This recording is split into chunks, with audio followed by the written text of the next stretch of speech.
I'll go on to this sample collection. It is important aspect. This is a high risk procedure. Whom to sample, how to sample, handling and transport of samples, and available testing methods which are available. Now, whom to sample? As per ICMR, all symptomatic individuals who have undertaken an international travel in the last 14 days. All symptomatic contacts of laboratory confirmed cases. All symptomatic healthcare workers, all hospitalized patients with severe acute respiratory illness, that is those presenting with fever and cough and or shortness of breath. So all याद रख लें, ICMR की strategy समय के अनुसार बदलेगी. Stage 1 में दूसरी थी, स्टेज 2 में तीसरी होगी, स्टेज जब कम्युनिटी आउटब्रेक होगा तब दूसरी होगी. ये बदलेगी. तो लेटेस्ट गाइडलाइंस के हिसाब से ICMR में करंटली यही है. तो क्या इंक्लूड हुआ? सब सिम्टोमेटिक हो गए जिन्होंने लास्ट 14 दिन में इंटरनेशनल ट्रैवल किया. इंटरनेशनल ट्रैवल पहले था कुछ कंट्रीज का, अब सब इंटरनेशनल ट्रैवल का कर दिया. All symptomatic contacts of laboratory confirmed patient केवल लेबोरेटरी कंफर्म्ड होता है. सस्पेक्ट के साथ कॉन्टैक्ट हो गया, प्रोबेबल के साथ हो गया, अरे वो शायद हो सकता था इसके साथ, वो कोई ICMR लैब आपका टेस्ट नहीं करेगा. ओके, कंफर्म्ड लेबोरेटरी टेस्ट के साथ कॉन्टैक्ट होना चाहिए. All symptomatic health care workers के साथ होना चाहिए ये, ठीक है. ऑल हॉस्पिटलाइज पेशेंट जिनमें सिवियर एक्यूट रेस्पिरेटरी डिस्ट्रेस हो रहा है.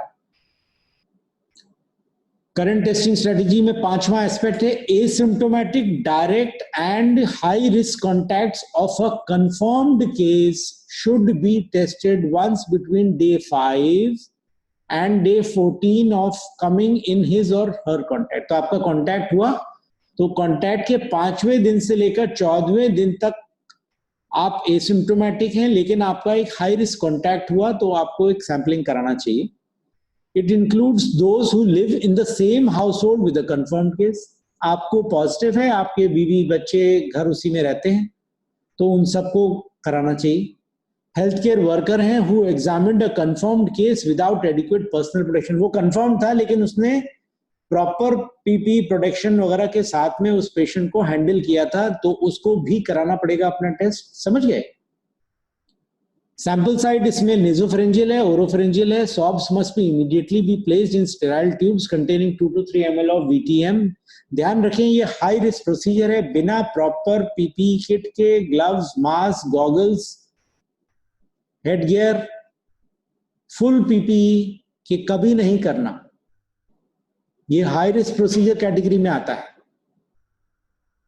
Samples for diagnosis, lower respiratory tract लेना है तो आपको बाल करना पड़ेगा या ट्रेकियल एस्पिरेट लेना पड़ेगा. स्पूटम कभी इंड्यूस ना करें. किसी का मरीज का ड्राई कफ मैंने बोला होता है तो आपने कहा अब मैं इसमें स्पूटम निकलवाऊंगा. स्पूटम इंड्यूस ना करें इन मरीजों का प्लीज, ये रिस्की है, ठीक है. सैंपल्स कलेक्ट करने के लिए कॉन्शियस कोऑपरेटिव पेशेंट है तो बहुत अच्छा ओरोफेरेंजियल स्वॉब ले लिया, नायलॉन या Dacron swab, and put inside the VTM. Immediately put inside the VTM because, और VTM में करने के बाद इसका प्रॉपर पैकिंग प्रोसीजर होता है. इसका जो चेन होती है वो 4 डिग्री सेंटीग्रेड पे कोल्ड चेन मेंटेन करनी होती है. तो आपने निकाल के रख लिया, फला बंदा आएगा तब मैं करूंगा ना, पहले सब सामान रख लीजिए, सब अरेंज कर लीजिए, सारा पैराफिनेलिया कर लिया, ओनली देन सैंपलिंग करिएगा, नहीं तो कोल्ड चेन ब्रेक हो जाएगी प्लीज. अनकॉन्शियस है तो आपने एंडोट्रेकियल एस्पिरेट या बाल किया. सैंपल कलेक्ट ट्रांसपोर्ट करने के लिए 4 डिग्री सेंटीग्रेड, देखिए 4 डिग्री सेंटीग्रेड लिखा है सब जगह. अगर ये नहीं करेंगे तो सैंपल बेकार है आपका. आपने इतना हाई रिस्क प्रोसीजर किया और सैंपल को सही से भेजा नहीं, पैक नहीं किया. तो इंपॉर्टेंट है. स्वॉब कलेक्शन करें. Ask the patient to open the mouth, rub the swab over both the tonsillar pillars, keep the swab inside the VTM after breaking the extra plastic stick and close the cap. Place this VTM in a secondary plastic container, 50 ml Falcon tube without touching the secondary container. Secondary container is then put inside a zip lock pouch into a cold chain. The whole assembly is put inside a thermocol box with ice. इतनी तैयारी करनी पड़ेगी. अगर आपने train नहीं किया है तो मत करिएगा प्लीज. अपने माइक्रोबायोलॉजिस्ट को बुलाइए, उससे ट्रेनिंग ले लीजिए, सब सामान का पैराफिनेलिया सब अरेंज करें, तब करिएगा सैंपल, वरना नहीं. और पूरे प्रोटेक्शन के साथ में. फिल द रिक्विजिशन फॉर्म, जो NIV पुणे का आता है, ये फॉर्म्स होते हैं, ये अवेलेबल हो जाते हैं वेबसाइट से. आप फॉर्म्स अपने जरूर रख लें जहाँ पे सैंपल कलेक्शन करते हैं, या ICU में जहाँ पे जरूरत पड़ेगी कलेक्शन के लिए. Transport immediately eight 4 proper. अब करने के बाद क्या करेंगे, जब ये सैंपल ले लेंगे इसमें सारे में बहुत सारी चीजें आपकी बायोमेडिकल वेस्ट क्रिएट होगा, तो उस बायोमेडिकल वेस्ट का प्रॉपर डिस्पोजल करिएगा, ऐसे ही मत फेंक दीजिएगा इसको, ये डेंजरस है बहुत। तो सैंपल लेना ही इंपॉर्टेंट नहीं है, उससे रिलेटेड बायोमेडिकल जो भी चीजें यूज की उसका प्रॉपर डिस्पोजल होना बहुत जरूरी है। तो प्लीज अपने प्रोटोकॉल और गाइडलाइंस इसके अनुसार बनाएं।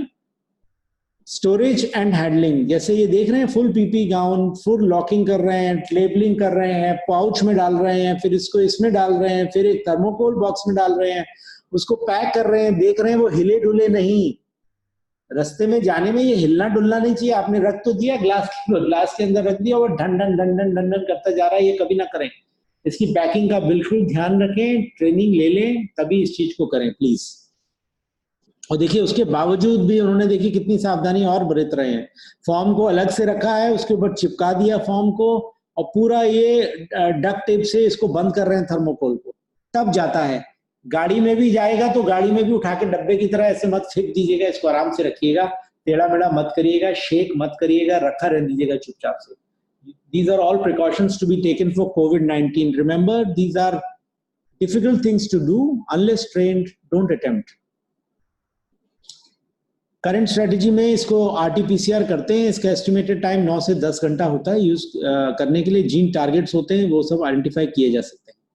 तो नॉर्मल अगर मैं फ्लो चार्ट देखूंगा तो इसका फ्लो चार्ट में sample handling in biosafety candidate करने में आपको 1 घंटा लगेगा, RNA एक्सट्रैक्शन करने में 3 घंटा, फर्स्ट लाइन स्क्रीनिंग PCR करने में 1 घंटा, कंफर्मेशन PCR SARS-CoV-2 करने में 3 घंटा, इंटरप्रिटेशन एंड ट्रबल शूटिंग में 1 से 2 घंटा। तो ये पूरा सीक्वली लगभग 10 घंटे का होगा। 10 घंटे बाद ही आपको रिजल्ट मिलेगा, तुरंत नहीं मिलेगा। रैपिड डायग्नोस्टिक टेस्ट आ गए हैं, अभी उनकी वैलिडिटी देख रहे हैं कि कितने अवेलेबल हैं इंडिया में, लेकिन अभी फिलहाल के लिए यही है जो 10 घंटे बाद आपको रिजल्ट बता सकता है।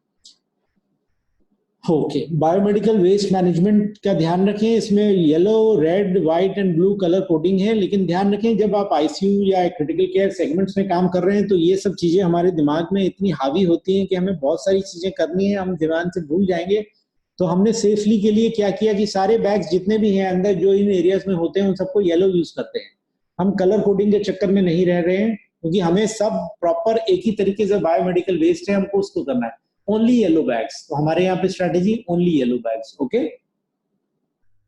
क्योंकि इनको डिफरेंशिएट करने का एनर्जी और टाइम किसी के पास इतना होगा नहीं, गलतियां होंगी, इसलिए येलो बैग्स। और last, how to wash your hands, this is a sequel. Normally 20 second लगना चाहिए, 20 सेकंड से कम में कर रहे हैं तो हैंड स्क्रब जो आप कर रहे हैं वो सही नहीं। आप अपने आप टाइम करके देख लीजिए, घड़ी के हिसाब से आप 20 सेकंड तक यूज कर पाते हैं। ये सारे स्टेप्स करेंगे तो 20 सेकंड जरूर पार हो जाएंगे।